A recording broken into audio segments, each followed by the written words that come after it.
Blacks in Cinema Sunday. Floyd House Flicks. That's an interesting end to an interesting movie. Blacks in Cinema Sunday. Welcome to Blacks in Cinema Sunday. Floyd House Flicks in the building.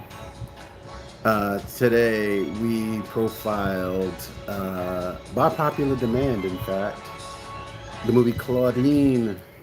Claudine uh, is a film that was done in was shot in 1974, um, directed by John Barry, starring uh, James Earl Jones and Diane Carroll. Before we go any further, please like, share, subscribe to Floyd House Flicks. We're trying to get 100 subscribers. Once we can hit that 100, I will randomly pick from the 100 and send you out a Floyd House Flicks movie gift pack. Put some stuff in there for you. I'm sure you'll like it. Everything's going to be everything with it. So let's talk about Claudine. Claudine. This is the Criterion version of Claudine. Comes with uh, some interesting materials inside, essays and such. Um, I've never seen this movie from front to back, um, but this story of Claudine, a single mom of six children aging from 19 to all the way down to 4 years old. Kids are a handful. There's no father in place. They growing up in Harlem, New York. All these movies seem to take place in my hometown of Harlem, New York. Don't call it bias. It is what it is.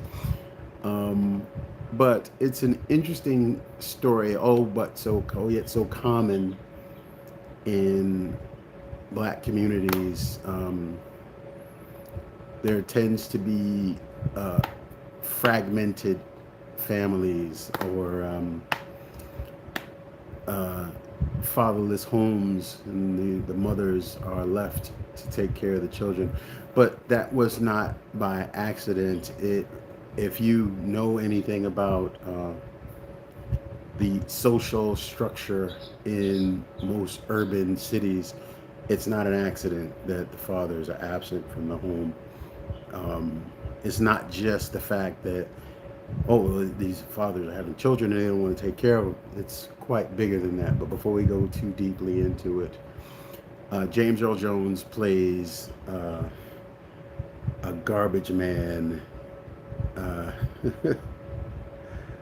he plays a garbage man, and he meets Diane Carroll's character Claudine in on his route as he's getting his garbage out, getting the garbage picked up. He's just doing his job, and he always sees this pretty black lady outside of these people's home. Carol, she's working as a maid, off the books, of course, because of course she's on public assistance. She's on welfare. She's got to be on the welfare so she can help to supplement her welfare to take care of her family of six children.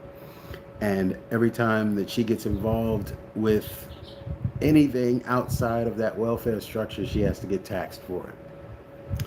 And I don't know if you know this, but it's not easy to take care of six kids just because you're on welfare. You can't afford it. You have to have more, and the welfare is only going to give you but so much. So she has to supplement her income, but she also has to keep it quiet. So in the film, she starts to date uh, the James Earl Jones character, and it has to be a secret because the welfare sends a representative to do welfare checks or home checks randomly.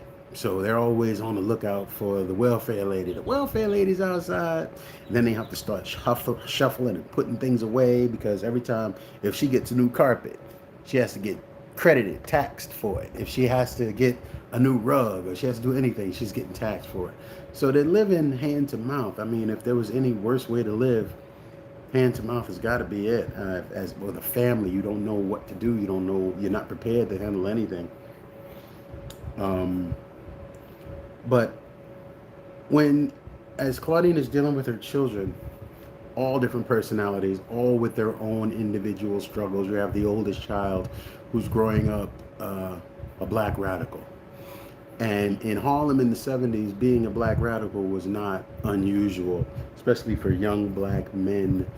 And the young black men in Harlem were always looking to uh, black radical. I don't even think black radical is a fair way to say it. I wouldn't quite call that radical. It's not radical to have a care and a purpose for your people in your community. That's not radical. That's something that should be happening. You should always be able to be concerned about your community and the treatment of your people in your community. That's not radical. That's normal. That's the way it should be.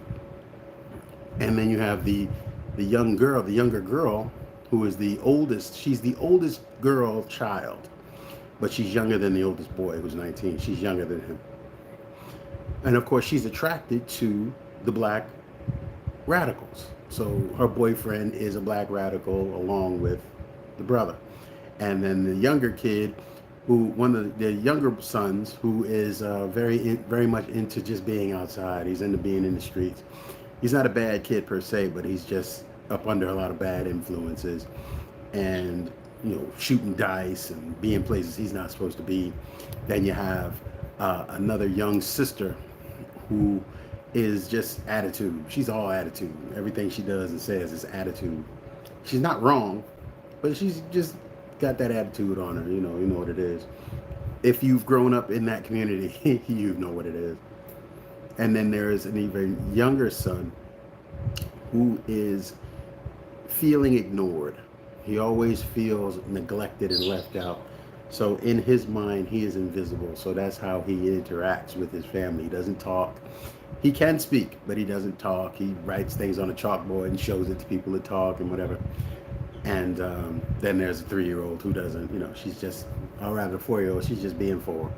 And Claudine is raising all of these children by herself. So the James Earl Jones character meets these children for the first time, and they give him hell. They give him all the hell it is to be expected from a new person coming into their infrastructure. This is something that they've built, as dysfunctional as it is. It's their space, and when a new person comes into a space, there's always going to be pushback. It is what it is. So James Earl Jones understands that, and he's being very respectful of these children, looking at him and cutting their eyes and sucking their teeth and just being confrontational, if you will. And that's just how it works. So he eventually starts to build a relationship with the children as well as the mother. It takes some time to build that relationship because it's a matter of trust, of course. So once they establish that trust, that's when you start to see their relationship slowly evolving. He talks to the older son. The older son really is not having any parts of it. The older son is played by Lawrence Hilton Jacobs. Lawrence Hilton Jacobs is probably better known for the older generation, probably better known as, what's his name? He was on Welcome Back, Kotter. Welcome Back, Kotter as, I can't remember his name off the top. Not, I can't remember his name on Welcome Back, Kotter. You'll see him. Just look him up, Welcome Back, Kotter. He has already established, if you hurt my mom, every time you make my mom cry, it's going to cost you some blood. He establishes that off the bat. And James Earl Jones' character was like, all right, I understand. So he does not really want any parts of it. And the younger sister is really just trying to live her life and be with the black radical guy, and she's not really paying too much attention. And the kids are just feeling jealous of, well, I won't say jealous. I will say they're feeling resentment for the mom deciding that she's going to have a life and they can't have anything. And that's pretty much what it is. From the daughter down, except for the 4-year-old who pretty much is 4. So as they start to establish a relationship, the father really, or James Earl Jones really wants to take on a father role, but he's very much afraid of the welfare and what they could do to him in his livelihood. And at the time, he's making good money. He's got a nice car. He's doing him. He's single. He's doing him. But there is a certain amount of pressure in the conversation for normalizing this family's life. They need a father figure in the house. So what James Earl Jones's character does in the film is he starts to try to help the children as they need help. Um, the youngest, not the youngest son, but the son under the 19-year-old, he really tries to get him back on track because he finds out he doesn't want to go to school. He doesn't want to go to school because he was told by his math teacher that he has no math ability. So that in turn made him feel inferior, if you will, and he decided he wasn't going back to school. So James Earl Jones finds him in an alley shooting dice with a bunch of older cats. This is probably like a 13-year-old boy, and he's out there shooting dice with the older cats, hitting the numbers, popping them, counting them. Knows how much money he started with, knows how much money he's finishing with. James Earl Jones catches him in the alley and doesn't argue with him or grab him up or anything. He sits down next to him and starts shooting dice with him. Now that might sound weird, but he's shooting dice with him to be non-confrontational and non-threatening. The last thing he wants to do is make the boy feel any further resentment for him. So he tries to establish some sort of common ground. So they're shooting dice and he's talking to him through it. And then James Earl Jones's character picks up the dice and cleans the floor. He picks up all the money and he goes. He says, "Come on, let's go." And he snatches him up. He says, "How much did you start with?" He says, "How much did you start with?" And the kid just breaks it down by math. He breaks it all down. He says, "I started with 35 cents. I started with 35, then I built it up to 2, and I got this times this, and then I did that, then I cut it in half, and then I did this, and then I did that." And he said, "Boy, don't you know you just did math? You just did multiplication, addition, division, and subtraction all in the top of your fuzzy little head. Now you going back to school, and don't ever let nobody tell you that you can't do anything." And for whatever reason, the child responded to it, and then the relationship between he and that child was established. So now he's broken through to one of the children, and he just kept doing that with each one of the children. So then finally the conversation comes up about marriage for normalization purposes, because the welfare lady, of course, comes by the house while James Earl Jones is there. They would have to hide everything. They got a toaster. They can't have a toaster. That's got to go in the closet. They got a lamp too fancy. Got to have go in the closet. A rug. They can't have anything. So James Earl Jones is sitting in the apartment with a television, small portable television set. The welfare lady has to come in. He has to hide in the closet with the TV while the welfare lady is walking around the house. So as she's walking around the house, James Earl Jones decides that he's just going to kind of creep out in plain sight to go hide in another closet. He doesn't really care. At that point, he's fed up with it all. So he's going to kind of let this lady have it. So he does. He just starts, they go back and forth, and he just lets her have it.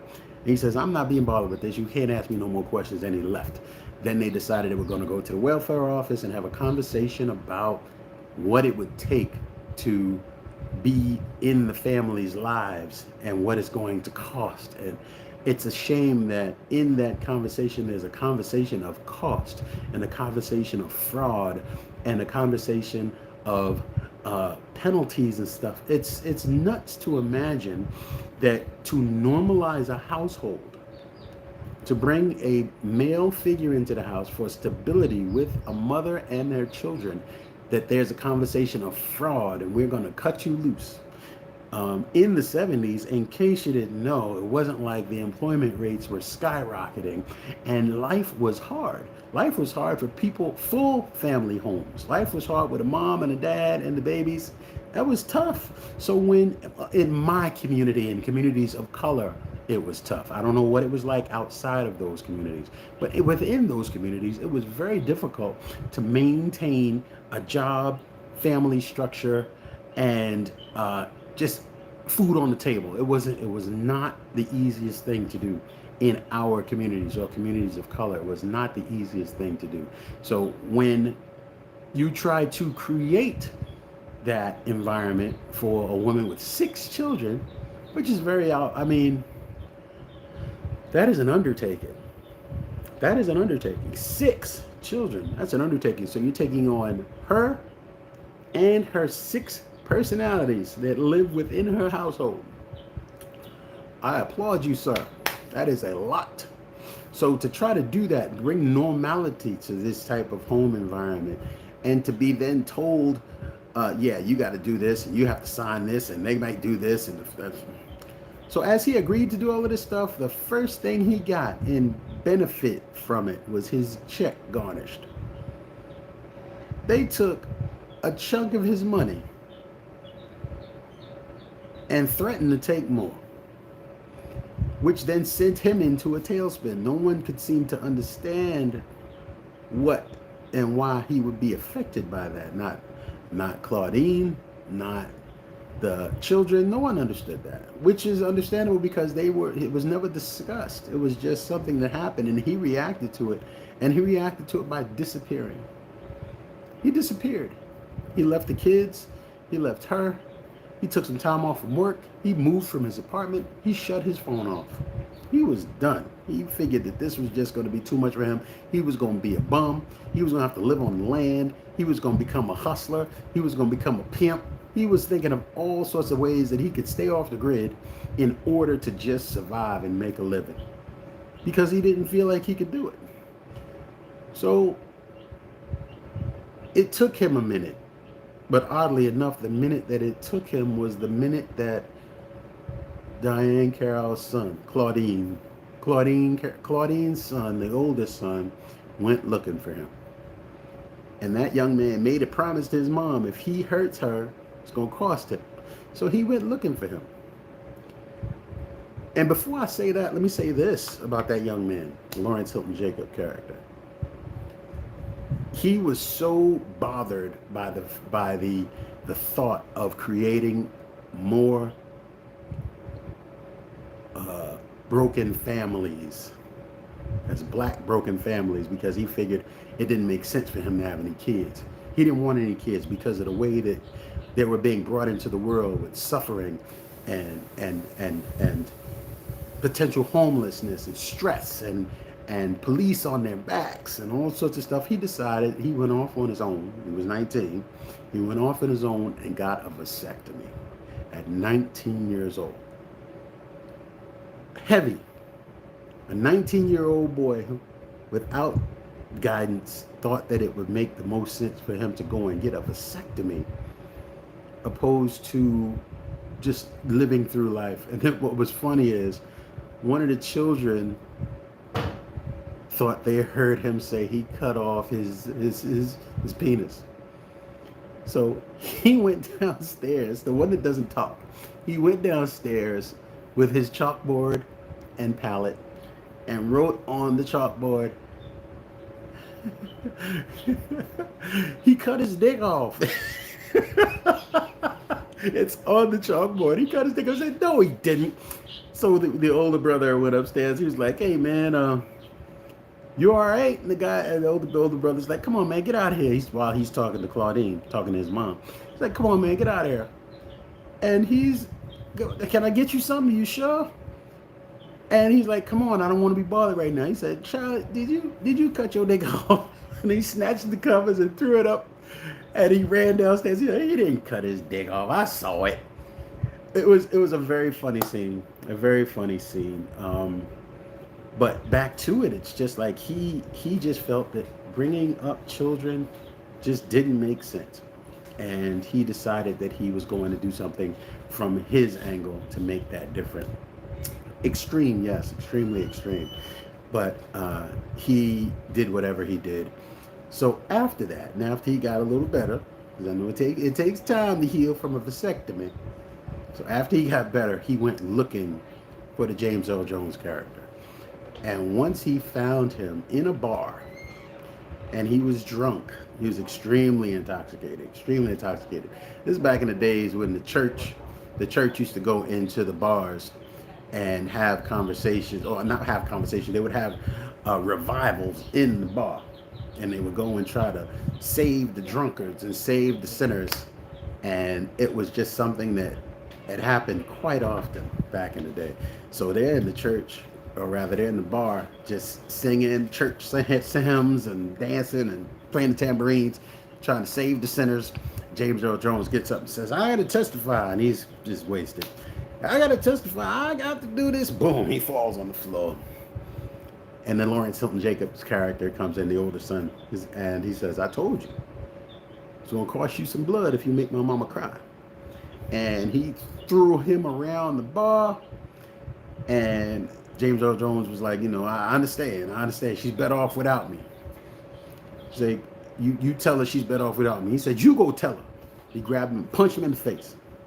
Punched James Earl Jones' character in the face. James Earl Jones' character gets up immediately and grabs him and hugs him and tells him, I understand. I get it. You're right. You're all right. I understand. You made your point. You made your point. He didn't get angry with this young man because he understood that this young man was moving on principle, and he respected that, and he responded as such. So then, after that, James Earl Jones's character decides to show back up and apologize to the family, and then honor himself and his word. And he married, or at least he attempted to, marry the Diane Carroll character, Claudine. He attempted to marry her. While they're having a service in the apartment, the oldest son is out with the political faction that he runs with, and they were going to confront the police. They go and they start to confront the police with the typical political chants of like no justice, no peace, that sort of stuff. And they're out, and they go up in the where the police are, and that's when all hell breaks loose. They start trying to fight the police, and then the police start chasing them, and here come the sticks, and then they all just take off running. So they take off running, and as they're running up the streets, the oldest son decides to run back home. So he runs back home while they're having the ceremony in the apartment. He busts into the door, puts on a blazer, tries to blend in with the crowd, and that doesn't quite work. The police follow him right in, and then they start going crazy in the apartment. Everybody's fighting. Claudine's fighting. James Earl Jones is fighting. The police are fighting. Everybody's fighting. They get out of the apartment. They're running. By the time they get outside, cops are outside everywhere. The paddy wagon is there.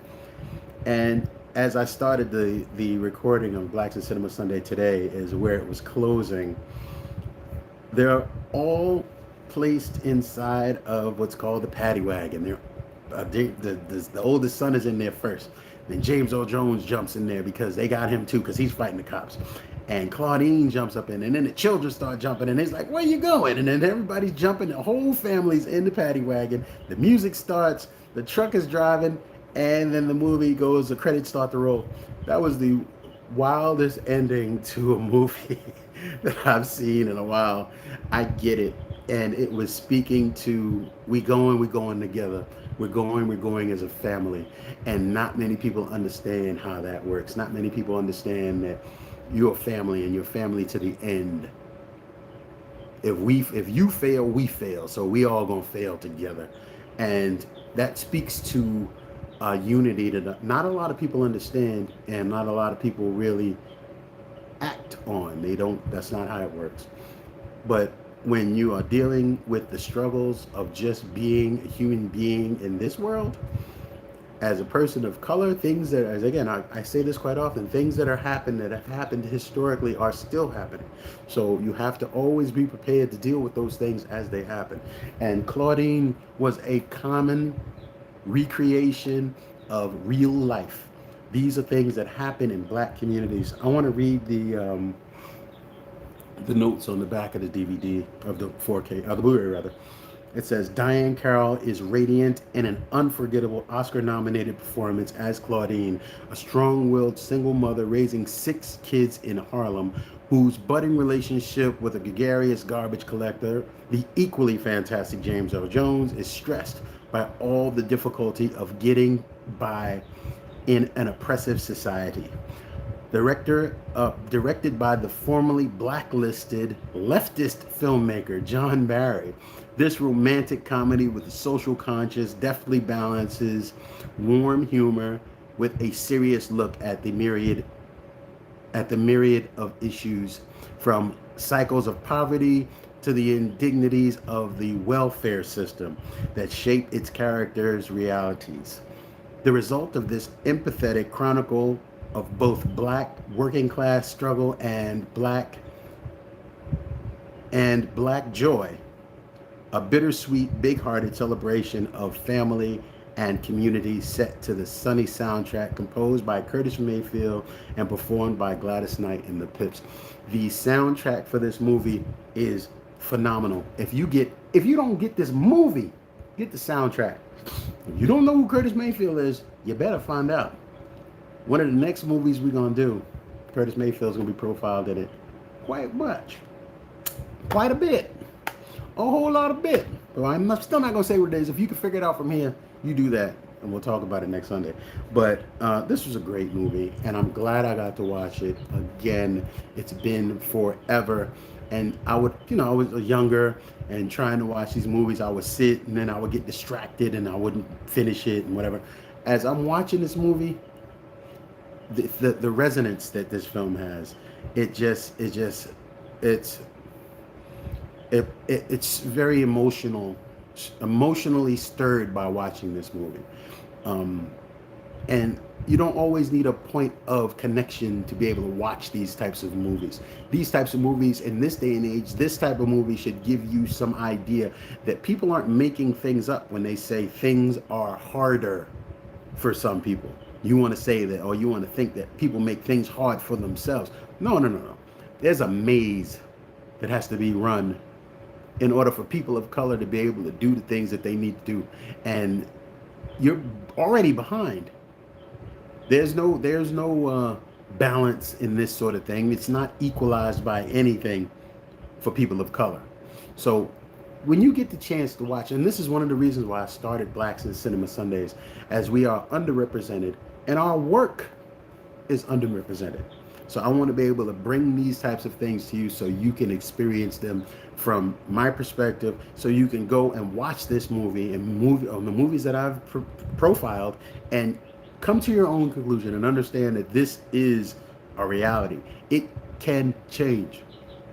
And God willing, I hope it does. But there are things that have happened, still happen, and hopefully they won't happen for too much longer, but it is what it is. And until that time, we have to just keep on powering through and being the best us that we can be. All right, this has been Blacks in Cinema Sundays, Floyd House Flicks. Every Sunday, we will continue to do this. Thank you, Claudine. Thank you, Diane Carroll. Rest in peace. Thank you, James L. Jones. Keep on keeping on. Keep on getting it in. Your work is always appreciated. And we'll be back next Sunday. And I'm going to, I don't know quite well yet what I'm going to do next Sunday. Thank you, Mika. I don't know what I'm going to do next Sunday. As always, it's when I come on to announce, you'll know what I'm going to show. We'll sit and we'll watch it. Floyd House Flicks, again, we're trying to get 100 subscribers. Please help us get to 100 subscribers. Like, share, subscribe, do all of those things. Tell people about this. Blacks in Cinema Sundays, every Sunday with your man Big Chris. I'm going to be doing this every Sunday. So let's get this done. I'm going to start doing my physical media commutes. I think I'm going to start doing them exclusively on IG. I'm going to try that. I want to see, because I want to centralize and focus on Blacks in Cinema Sundays. I want this platform to grow.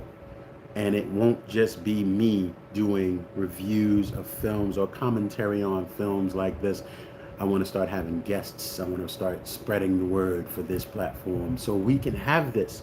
So physical media commute number, this should have been number 37, but I didn't do a physical media commute on Friday. So, and I won't be doing one on Monday because Monday is a holiday. Monday is Labor Day, and I hadn't planned on doing it. So the next physical media commute will be on Wednesday, and that's going to be physical media commute number 39. 39. Okay. I think that's what it is. If not, I'll make whatever corrections, but you already know what it is. Floyd House Flicks in the building.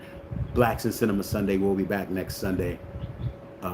If anything comes up, I'll let you know. But thank you for riding with me. I appreciate you. Like, share, subscribe. All be well. Enjoy the rest of your week. Enjoy your Labor Day weekend. And salute. Much love. Respect. Floyd House Flicks.